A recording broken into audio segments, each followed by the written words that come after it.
Pria itu hanya menjentikkan jarinya. Detik berikutnya puluhan senapan sniper langsung mengarah ke si anak konglomerat. Lalu ratusan pasukan khusus bersenjata lengkap muncul dari tanah. Mereka mengendarai mobil militer dan membawa senjata berat hanya untuk melindungi pria itu. Si anak konglomerat yang tadi masih sombong langsung merasa ketakutan. Ternyata pria itu adalah pemilik sebuah apartemen. Dan ratusan unit di apartemennya hanya disewakan untuk perempuan. Setiap ada pria yang berani mengintip di apartemennya, dia akan langsung menghajar tanpa ampun. Karena itu perguruan bela diri setempat tak berani mendekat. Mereka hanya bisa mengirim 5.000 penembak jitu terbaik, berharap bisa membunuh pria itu saat dia muncul. Tapi begitu mereka melihat targetnya, para penembak jitu langsung ketakutan. Karena target mereka ternyata adalah pria itu. Ternyata pria itu adalah Dewa Naga 9. Hobinya hanya minum teh dan scroll video pendek, sambil menunggu wanita datang menyewa apartemen. Hari ini yang datang adalah seorang pramugari dan sahabatnya. Tapi wanita yang muncul ternyata adik ipar pria itu. Karena dulu istrinya meninggal di medan perang perbatasan. Sebelum meninggal sang istri berpesan agar dia hidup tenang, lalu memberikan sebuah liontin giok warisan keluarga, dan memintanya mencari sang adik untuk dijaga baik-baik. Setelah mengatakan semua itu, istrinya pun meninggal dunia. Untuk menepati janji terakhir itu, dia mendirikan apartemen khusus wanita atas nama istrinya,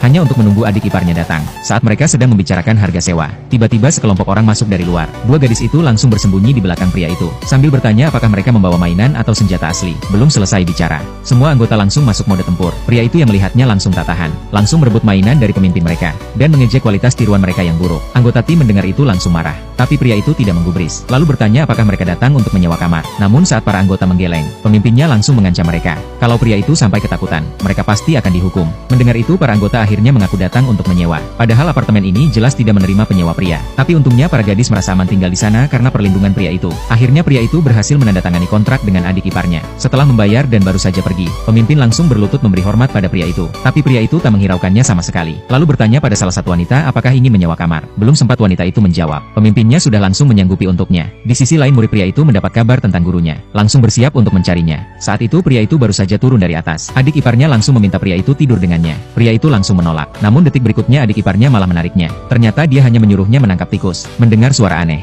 pria itu langsung tahu ada orang di dalam kamar. Tanpa ragu dia langsung menerobos masuk. Tak lama kemudian, dia menyeret keluar seorang pria. Adik iparnya langsung mengenalinya sebagai bodyguard anak konglomerat, yang pernah mengalahkan satu regu tentara bayaran seorang diri. Tapi pria itu bisa mengalahkannya dengan mudah, bahkan menginjak mulutnya. Lalu pria itu melanjutkan pemeriksaan di dalam rumah, dan menemukan rumah penuh dengan kamera pengintai. Adik iparnya belum sempat bereaksi. Pria itu langsung mengambil laptop dan mulai bekerja. Setelah mendengar penjelasannya, adik iparnya langsung terkejut, sambil bertanya apakah pria itu adalah perampok. Tapi pria itu dengan tenang menjawab bahwa dia hanya mengembalikan sistem pengawasan. Bodyguard itu merasa mereka mempermainkannya, lalu mengancam bahwa sebentar lagi anak konglomerat akan mempekerjakan murid Dewa Naga 9, dan mereka pasti tidak akan dibiarkan begitu saja. Gadis-gadis itu langsung menarik pria itu keluar agar tidak tertangkap. Tak lama kemudian, anak konglomerat datang membawa segerombolan orang.